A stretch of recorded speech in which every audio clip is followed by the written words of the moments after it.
이제 하나님 말씀 받도록 하겠습니다. 오늘 받으신 하나님 말씀은요, 로마서 말씀입니다. 로마서 3장 21절 22절 말씀 같이 나누도록 하겠습니다. 로마서 3장 21절 22절, 제가 가진 성경으로는 신약성경 244면에 위치했습니다. 로마서 3장 21절 22절.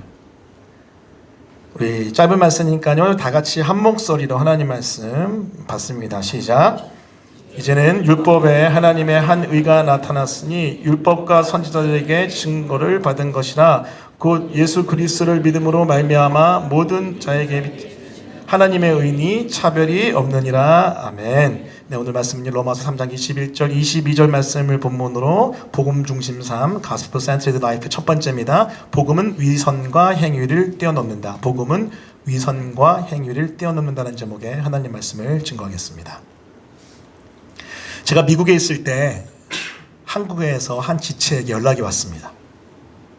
그 지체가 주일 예배 때 한 찬양을 불렀는데 갑자기 제 생각이 났다는 거예요. 그 찬양의 제목은 그 사랑이었습니다. 그러면서 목사님 잘 지내세요? 라고 물으며 안부를 묻더라고요. 자, 그런데 여러분, 이 지체뿐만이 아니었습니다. 적지 않은 지체들과 소통하는데 목사님 그 사랑 부르는데 목사님 생각이 나요. 그런 피드백을 많이 받았어요. 저에겐 좀 재미있는 사역의 에피소드라고 생각을 해요. 여러분, 왜 이런 현상이 나타났을까요? 이유는 간단합니다. 그 사랑이란 찬양을 정말 많이 불렀기 때문에 그래요. 개인적으로 또 사역할 때 예배에서 정말 많이 불렀습니다. 제가 왜 많이 불렀는 줄 아세요? 이 그 사랑이란 가사, 후렴구 그 사랑 날 위해 죽으신, 날 위해 다시 사신 예수 그리스도, 다시 오실 그 사랑, 이 그 사랑이라는 가사에 너무나도 귀한 은혜의 복음이 가득 담겨있기 때문에 그랬어요. 여러분, 저는 개인적으로 복음에 미친 사람, 사역자를 추구하고 지향합니다. 복음과 하나님의 사랑이 너무 잘 담긴 그 사랑이라는 찬양, 저에게는요 안 부를 수 없는, 부르고 또 불러야 되는 그런 찬양이었어요. 그래서 정말로 많이 불렀습니다. 자, 그리고 찬양뿐만 아니라 제 삶도 사역도 복음 중심적으로 살아가고 사역하려고 애썼고 지금도 애쓰고 있습니다. 자, 그런데 가끔 가다가 이런 질문을 하는 성도들이 있어요. 뭐냐면요, 목사님 왜 그렇게 복음에 미쳐 계세요? 왜 그렇게 복음과 복음의 주인 되신 예수님을 강조하세요? 라는 질문을 하는 지체들과 성도들이 있습니다. 목사님, 하나님도 계시고 성령님도 계신데 왜 그 예수님만을 그렇게 강조하세요? 목사님, 복음도 중요하긴 한데 다른 진리도 있지 않나요? 그렇게 얘기하는 지체들이 있습니다. 여러분, 저는 이 질문 앞에 이렇게 답합니다. 복음은 기독교의 핵심 진리이자 뿌리이다. 그래서 모든 것과 연결되어 모든 것을 변화시키는 하나님의 능력이다 라고 저는 답을 해요. 여러분, 당연히 성부, 성자, 성령 하나님 다 동일하게 삼위일체 하나님 강조해야죠. 그 당연히 성경이 말하는 모든 진리 증거해야죠. 자, 그런데 그 시작이, 그 뿌리가 뭐냐고요? 바로 예수 그리스도의 복음이에요. 사실 삼위일체 하나님도 성자 예수님을 통해 성부 하나님께 나가고요, 성자 예수님을 통해서 성령의 능력을 경험하는 거예요. 그리고 여러분, 다른 진리도요 이 복음의 진리 위에서 나에게 적용이 되는 겁니다. 그래서 복음을, 또 예수님의 그 사랑을 강조하고 또 강조하는 거죠. 마치 이 그림처럼요, 이 그림 보시면은 나무가 있는데 겉에 드러난 나무보다 훨씬 풍성하고 깊이 있는 것이 무엇입니까? 바로 뿌리입니다. 뿌리. 이 뿌리가 없으면요 이 나무는 죽은 것이고, 이 뿌리와 연결되어 있어야 되고, 이 뿌리를 통해 모든 것들이 변화가 일어나는 거죠. 바로 이 복음이 이 뿌리와 같은 것이기 때문에 저는 이 뿌리에 대한 메시지를 증거하고 또 증거할 수밖에 없습니다. 자, 그런데 우리에게 문제가 하나 있어요. 뭐냐면 복음을 잘 몰라요. 제가 많은 지체들과 성도들과 만나 상담하고 소통하고 이렇게 교제하다가 깨달은 게 뭐냐면요, 복음을 잘 모르더라. 복음을 잘 모르는 그리스도인, 기독교인을 발견했습니다. 자, 그래서 이 복음을 잘 모르다 보니까 이 복음과 연결되어 우리의 삶이 복음 안에서 변화되는 것일진데, 이 복음의 진리 위에서 우리의 모든 진리가 우리에게 적용될진데, 복음을 잘 모르니까 어떻게 되냐면요, 삶의 변화가 없이 종교 생활만 하는 거예요. 습관적으로 교회 왔다 갔다만 하는 거예요. 그래서 가면 갈수록 교회 오는 게 메말라가고 지쳐가는 모습을 발견됩니다. 자, 그런데 이에 대해서 성경이 우리에게 뭐라고 말씀하시냐면요, 바로 이렇게 얘기해요. 골로새서 1장 6절 말씀입니다. 우리 다 같이 큰 목소리 한번 읽겠습니다. 여러분 읽어주세요. 자, 시작.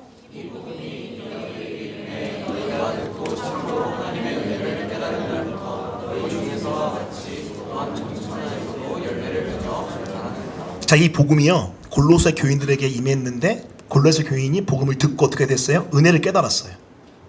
자, 근데 그걸로 끝난 게 아니에요. 와, 여러분 이 말씀 참 독특한 말씀입니다.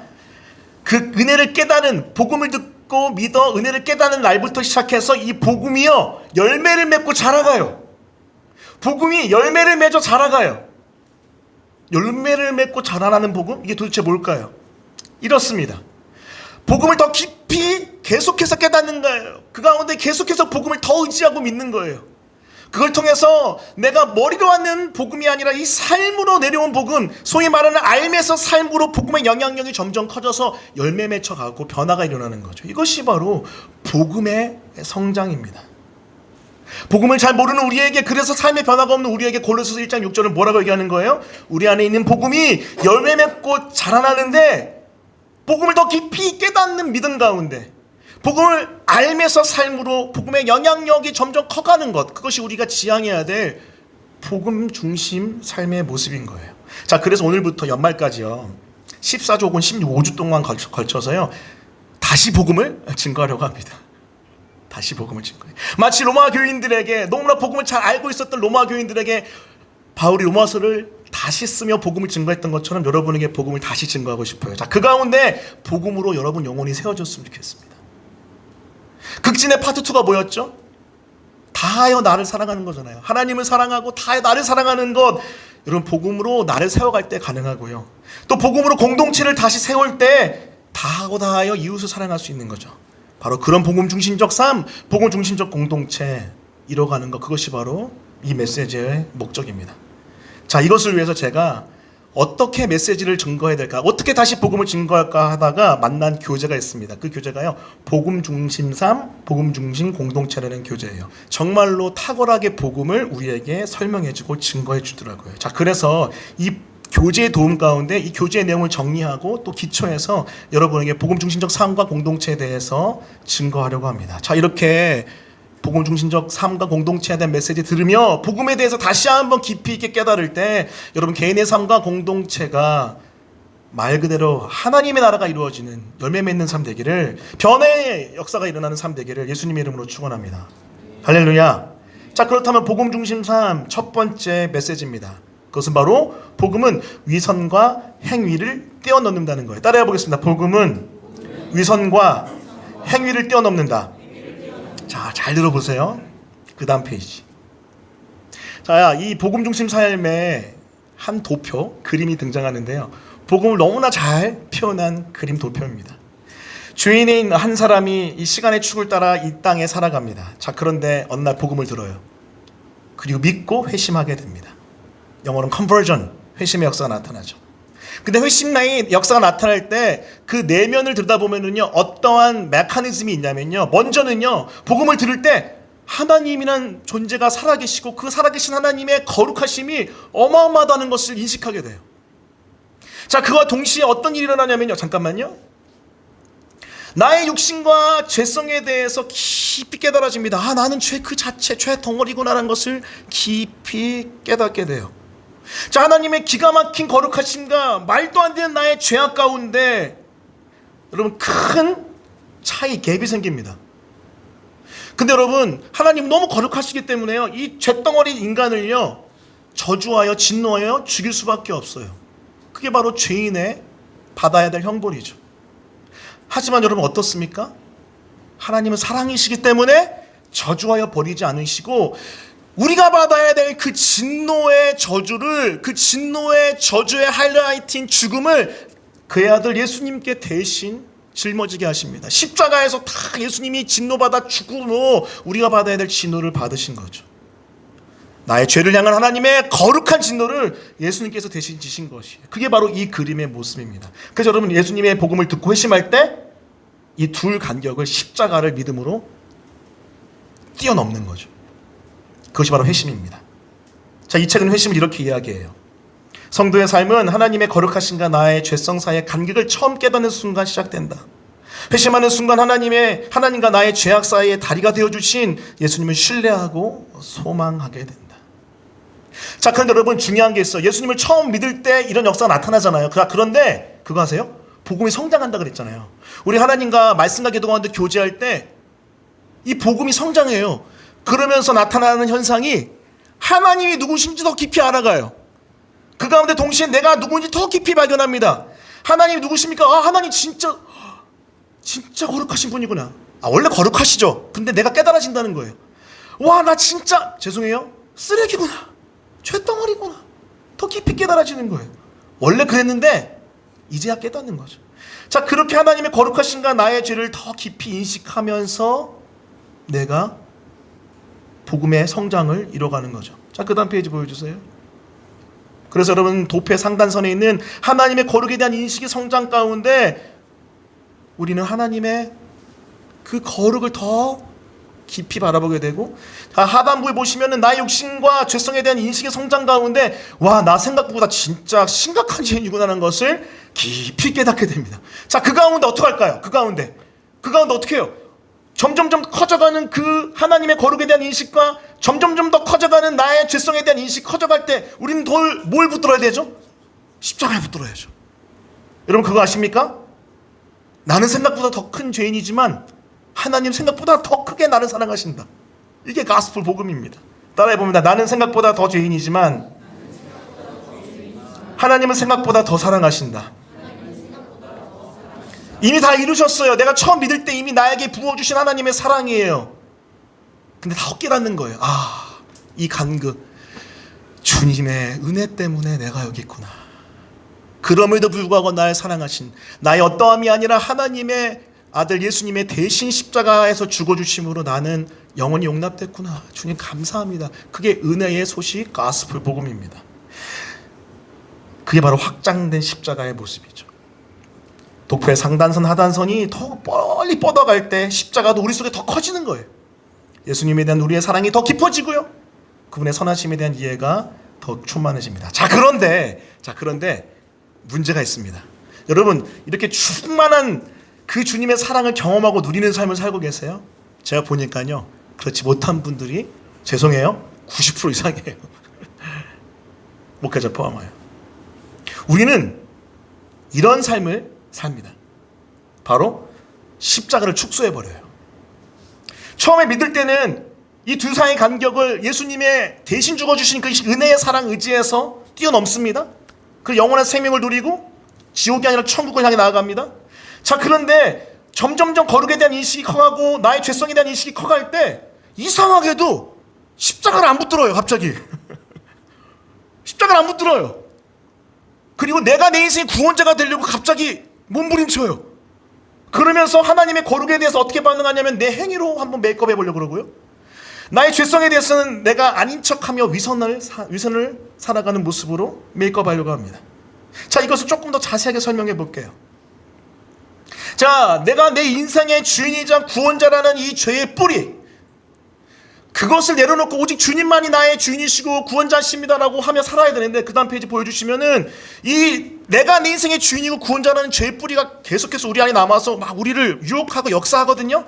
그러면서 우리는 이제 어느 순간 예수님의 십자가의 은혜와 의를 의지하지 않아요. 예수님 처음 구원받을 때만 필요했고요, 복음 처음 구원받을 때만 필요하고 이제는 필요 없어요. 내 거룩한 삶 위해서는 필요 없어요. 좀 어려운 말로 칭의 받을 때만, 저스티피케이션 받을 때만 복음이 필요하고 sanctification, 성화할 때는 필요 없어라고 생각하는 거죠. 그러면서 여러분 어떻게 반응합니까? 위선에 빠지게 되거나 행위에 빠지게 돼요. 나의 육신과 죄성에 대한 인식의 성장, 그 가운데 여러분 십자가의 은혜와 의를 붙들어야 되는데 내가 주인이고 구원자라는 이 죄성이 막 날 격동하면서 어떻게 해요? 위선에 빠지는 거예요. 내가 아닌 다른 사람인 척하면서 죄를 축소시킵니다. 아, 여러분 그렇지 않나요?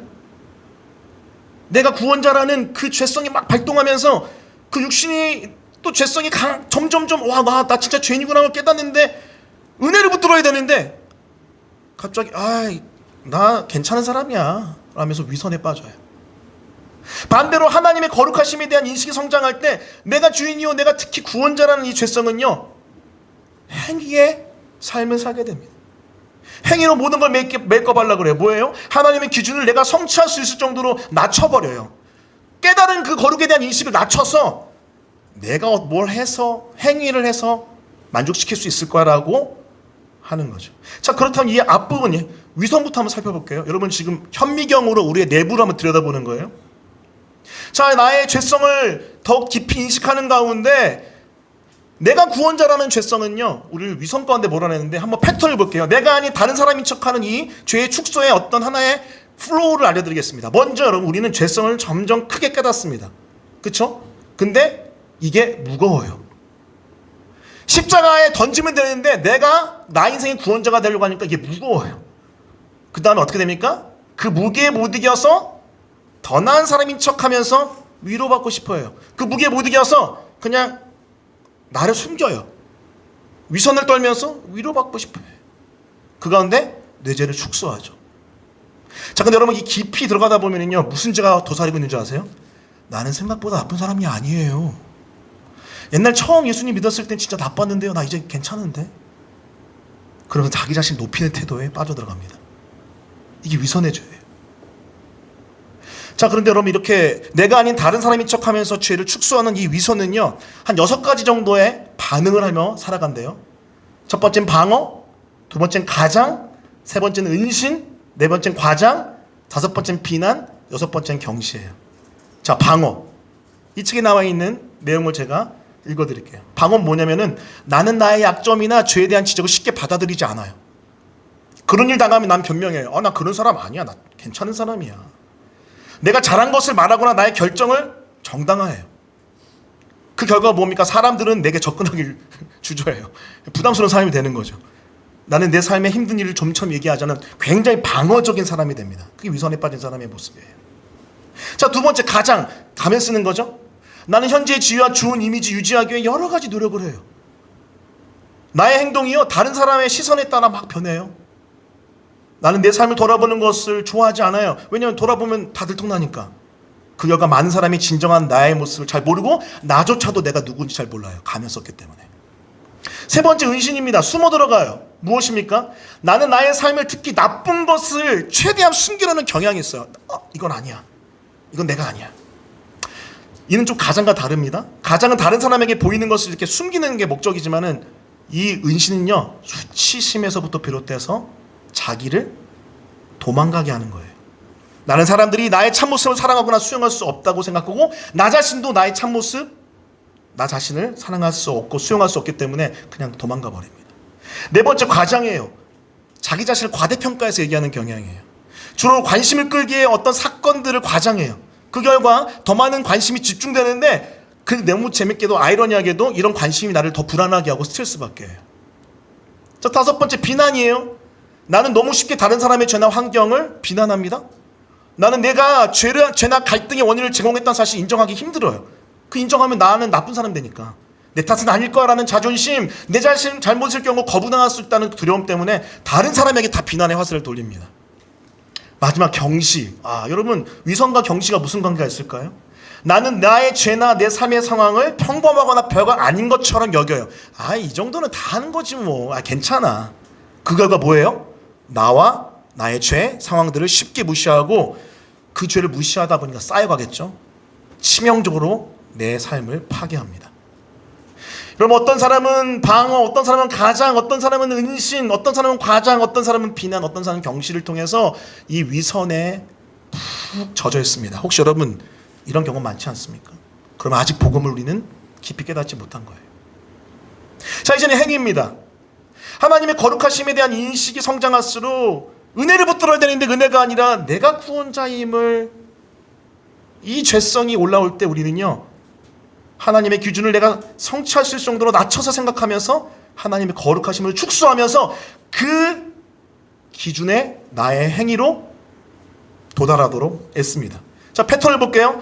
처음, 하나님의 거룩하심을 도달할 수 없다는 걸 깨달아요. 자, 여기까지는 좋아요. 자, 그런데 그 다음, 하나님의 거룩하심을 내 행위와 내 노력으로 이룰 수 있는 수준까지 낮춰버려. 깨달았는데 갑자기 낮춰요. 이건 아니지 하고 낮춥니다. 그 다음 어떻게 돼요? 내 행위로 도달할 수 있고 내 행위로 이룰 수 있어서 하나님께 인정받을 수 있을 거라고 생각하면서 행위의 삶을 삽니다.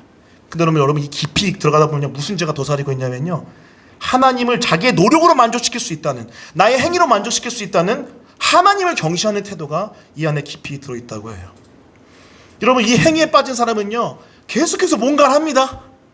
하나님 앞에서, 사람 앞에서, 자기 자신 앞에서 계속해서 뭔가를 해요. 그러면서 의를 쟁취하려고 해요.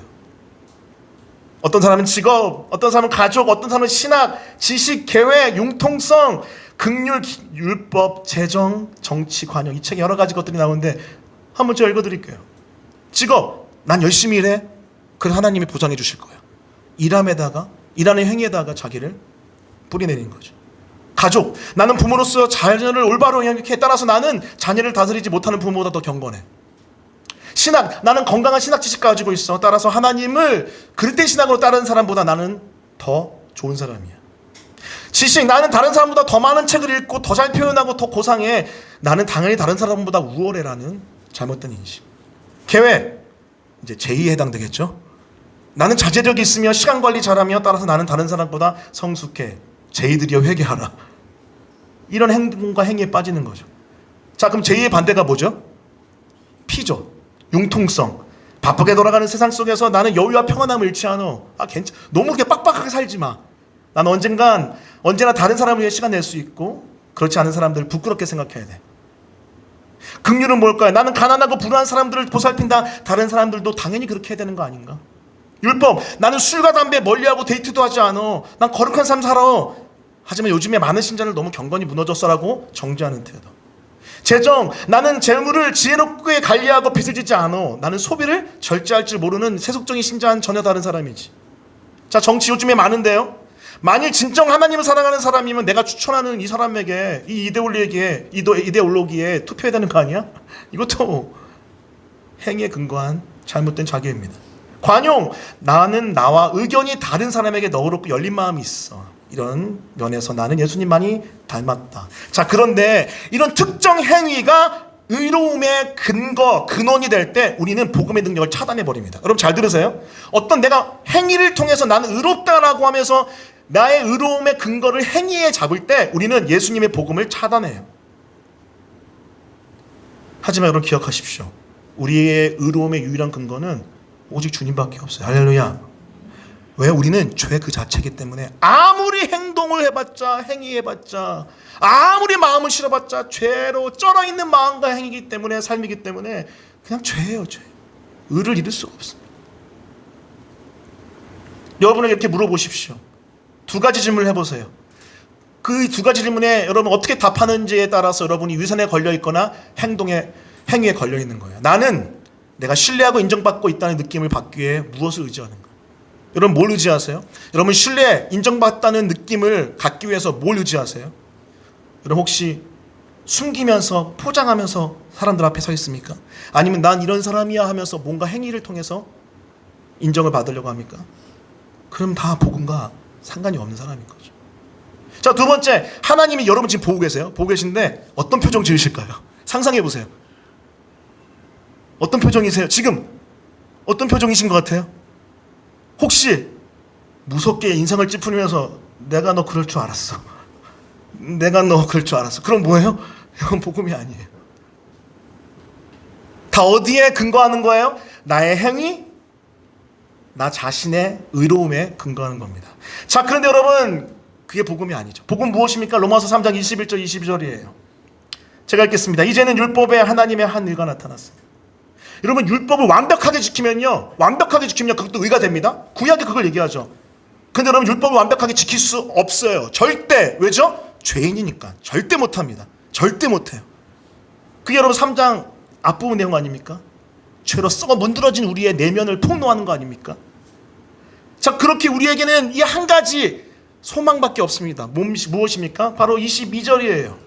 같이 22절 읽겠습니다. 시작. 곧 그리스도를 믿음으로 말미암아 모든 믿는 자에게 미치는 하나님의 의니 차별이 없느니라.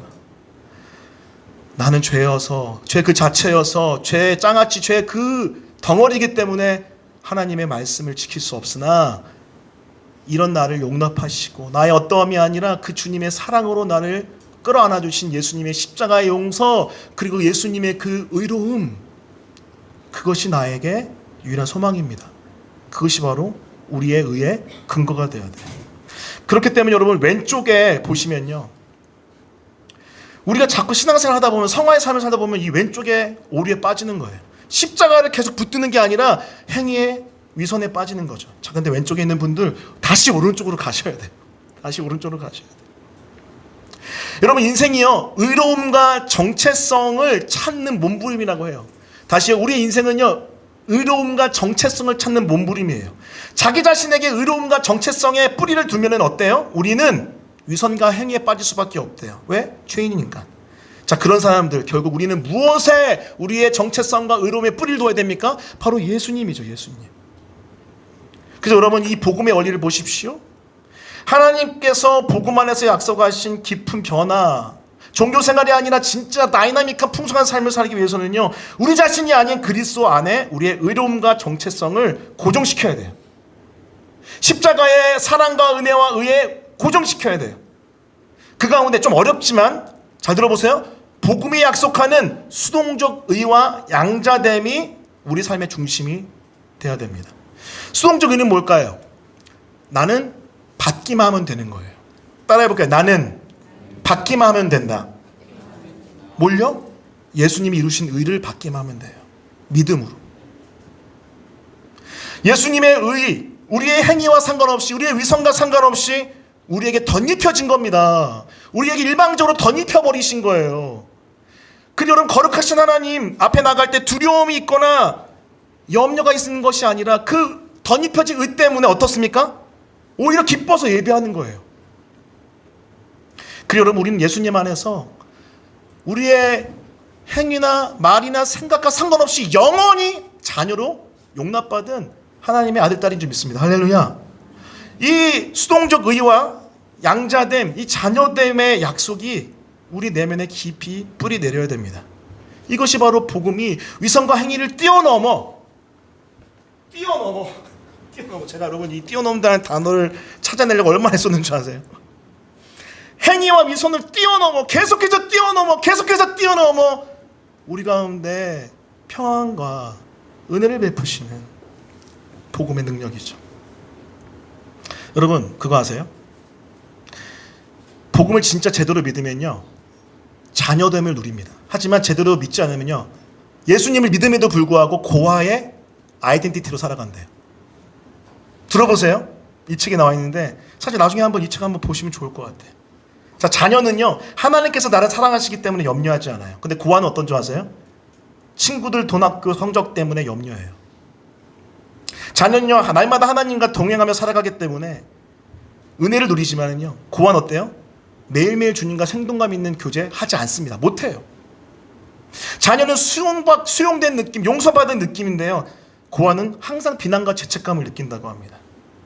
그리고 자녀는 내 삶을 향한 하나님의 계획을 신뢰하는데, 고아는 어때요? 내 문제는 내가 바로 잡아야지. 나 혼자밖에 없으니까. 그렇게 살아간대요. 자녀는 나의 이름을 높이려 하지 않고요, 하나님의 이름을 높이려고 하는데, 고아는 어때요? 내가 성공하고 실패해야 하는 거예요. 성공과 실패를 기준으로 살아가죠. 그리고 재미있는 거는 자녀는 다른 사람의 가르침을 잘 수용하는데요, 고아는 거부합니다. 나를 무시하지 마 하면서. 몇 가지만 더 알려드릴게요. 자녀는 예수님의 완전함을 의지하기 때문에 비판이 열려 있어요. 그 사람이 나를 비판하더라도 예수님이 나를 안고 계시기 때문에 괜찮아요. 하지만 고아는 어때요? 실수나 약점을 지적받으면 방어적이 돼요. 튕겨냅니다. 너무나 많지 않나요, 우리? 자녀는 실패하는 것이 두렵지 않아요. 왜냐하면 주님이 계시기 때문에. 근데 여러분, 고아는요, 항상 성공해야 돼요. 항상 옳아야 돼요.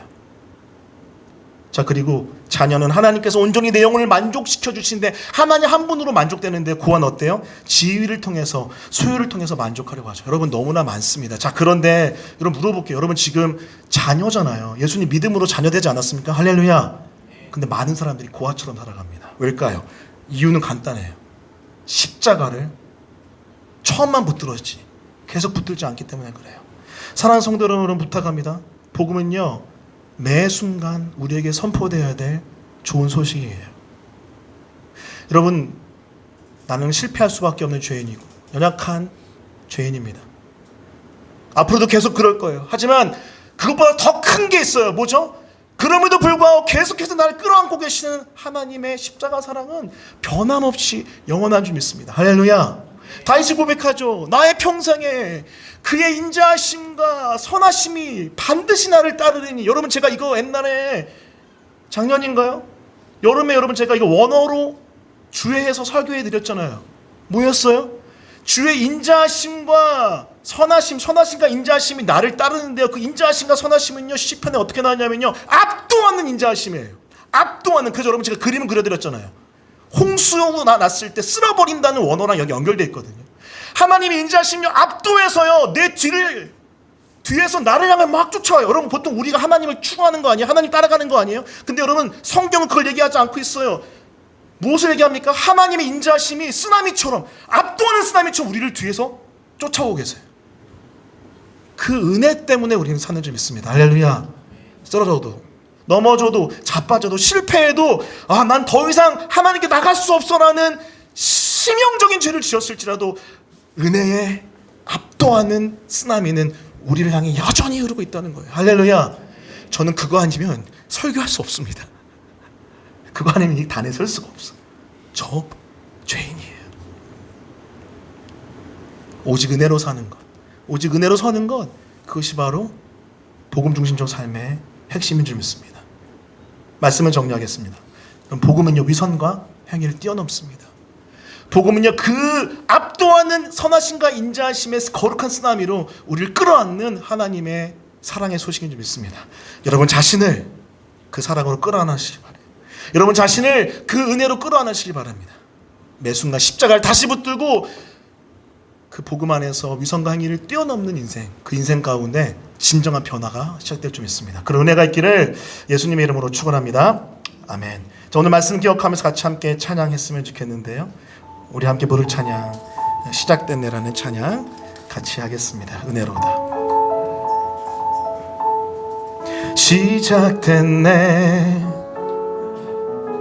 우리 주님의 능력이 나의 삶을 다스리고 새롭게 하네. 자유하네. 고백하십시다. 죄와 사망으로부터 나의 삶은 변하고나 충만하네. 다시 한번 시작됐네. 매 순간 선포하세요. 우리 주님의 능력이 나의 삶을 다스리고 새롭게 하네. 자유하네.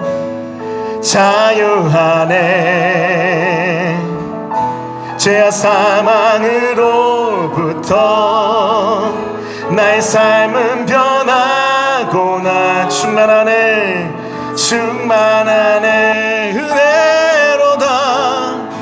은혜로다. 주의 은혜 한량없는 주의 은혜로다. 주의 은혜 변함없는 신실하신 주의 은혜. 다시 한번 믿음으로 은혜로다.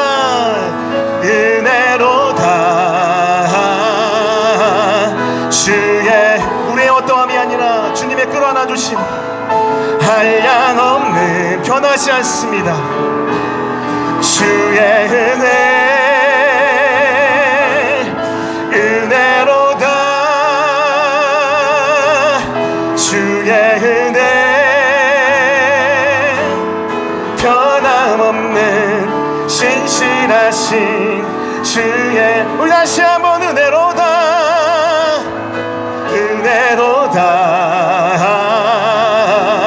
주의 은혜 한량없는 주의 은혜. 우리 믿음으로 고백하세. 은혜로다. 주의 은혜 변함없는 신실하신 주의 은혜. 소원하십시다. 그리스도 안에서, 그리스도 안에서 은혜의 풍성하심을 따라 그분의 피로 죄사함 얻습니다. 다시 한번, 그리스도 안에서, 그리스도 안에서 은혜의 풍성하심을 따라 그분의 피로 죄사함 없을. 다시 한번 선포하십시다. 은혜의 쓰나미를 그리스도 예수 안에서, 그리스도 예수 은혜의 풍성하심을 따라 그분의 피로 죄사함 없을. 우리 마지막으로 다시 한번, 그리스도 안에서, 그리스도 안에서 은혜의 풍성하심을 따라 그분의 피로 죄사. 우리 내 영혼에 선포하십시오. 하염없는 주님의 은혜, 은혜로다, 은혜로다. 주의 은혜 한량없는 주의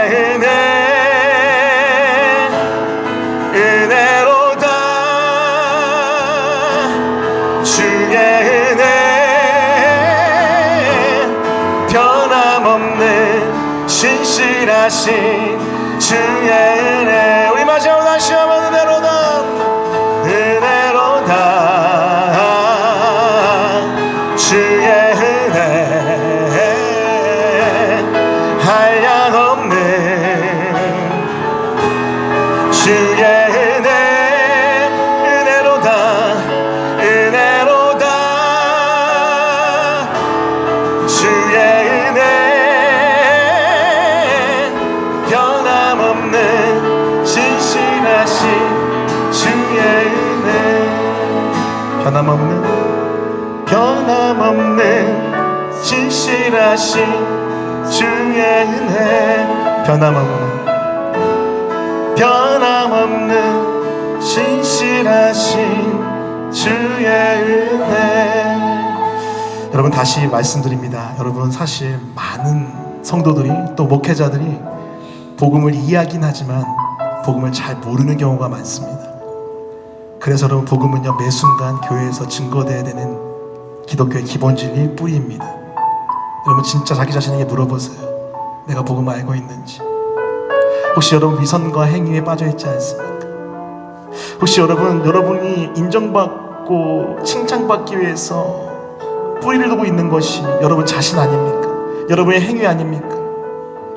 하나님이 여러분을 보고 혹시 인상을 찌푸리고 있는 것 같은 느낌 들지 않습니까?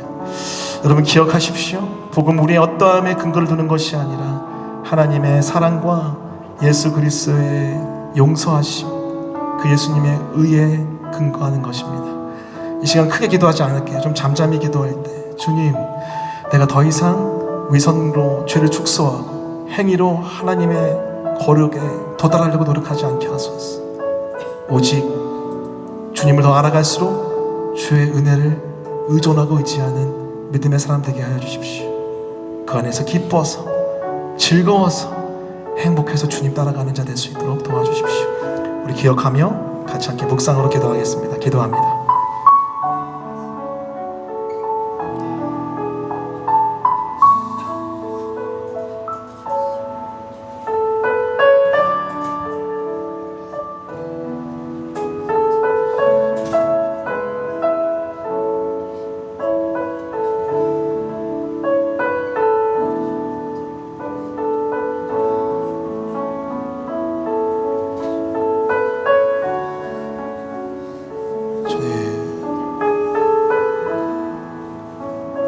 아버지, 나 자신에게 뿌리 두지 않게 하시오. 오직 주님께 뿌리를 두게 해주십시오. 은혜의 뿌리를 두게 해주십시오. 주님의 용납의 끈을 두게 해주십시오. 주와 함께 하시며 뿌리 들을 수 있도록 도와주시고 역사해 주십시오.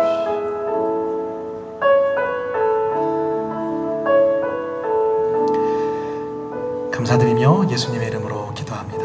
아멘. 지금 우리 구주 예수 그리스도의 은혜와 하늘 아버지의 말할 수 없는 사랑과 성령님의 끝까지 끌어놔 주신 역사가 이 자리에 나와 자기의 위선과 행위로 주님 앞에 나가는 것이 아닌 오직 주님의 은혜에 의지하기로 결단하고 다짐하고 기도하는 모든 영혼들 머리 위에 지금 영원까지 함께 있을지어다. 아멘.